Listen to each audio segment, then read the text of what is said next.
ಈ ಸತಿ ನಾನು ಈ ದಾವಡಿಲ್ ಪಾರಿವಾಳ ಅರ್ಸ್ಲಾ. ಕಲ್ಕಿ, ನನಗೆ ಮನೆ ದೇವರು ಹೇಗೋ ಪಾರವಾಳದ ದಾವಡಿನೂ ಹಾಗೇನೆ. ಈ ಆಟ ನೆನ್ನೆ ಮೊನ್ನೆದಲ್ಲ, ತಲತಲಾಂತರದಿಂದ ಬಂದಿತ್ತು. ಸಾಮಾನ್ಯವಾಗಿ ರಾಜರುಗಳ ಕಾಲದಲ್ಲಿ ಸಂದೇಶನ ರವಾನಿಸೋದಕ್ಕೆ ಪಾರಿವಾಳಗಳನ್ನು ಬಳಸ್ತಾ ಇತ್ತು. ಈ ರೀತಿ ಯುದ್ಧದ ಸಂದೇಶಗಳನ್ನ ರವಾನಿಸುವ ಸಂದರ್ಭದಲ್ಲಿ ಪಾರಿವಾಳಗಳು ವಿರಾಮ ತಗೊಳ್ಳೋ ವೇಳೆಯನ್ನ ನೋಡಿಕೊಂಡು ಗೂಢಾಚಾರಿಗಳು ಪಾರಿವಾಳಗಳನ್ನ ಹೊಡೆದು ಸಂದೇಶವನ್ನ ಕದೀತಿದ್ರು.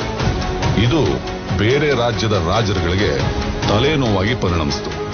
ಆಗ ಆಗಿನ ರಾಜರು ಯಾವ ಪಾರಿವಾಳ ವಿರಮಿಸದೆ ಹೆಚ್ಚು ಹೊತ್ತು ಆಕಾಶದಲ್ಲಿ ಹಾರಾಡುತ್ತೋ ಅಂತ ತಿಳ್ಕೊಳ್ಳೋದಕ್ಕೋಸ್ಕರ ಈ ಕಪೋತ ಸ್ಪರ್ಧೆಯನ್ನ ಏರ್ಪಡಿಸಿದ್ರು.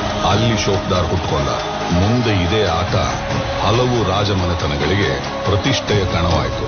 ಅದೇ ಪ್ರತಿಷ್ಠೆಯ ದ್ವೇಷಕ್ಕೂ ತಿರುಗಿ ರಕ್ತಪಾತಕ್ಕೆ ಎಡೆ ಮಾಡಿಕೊಡ್ತು.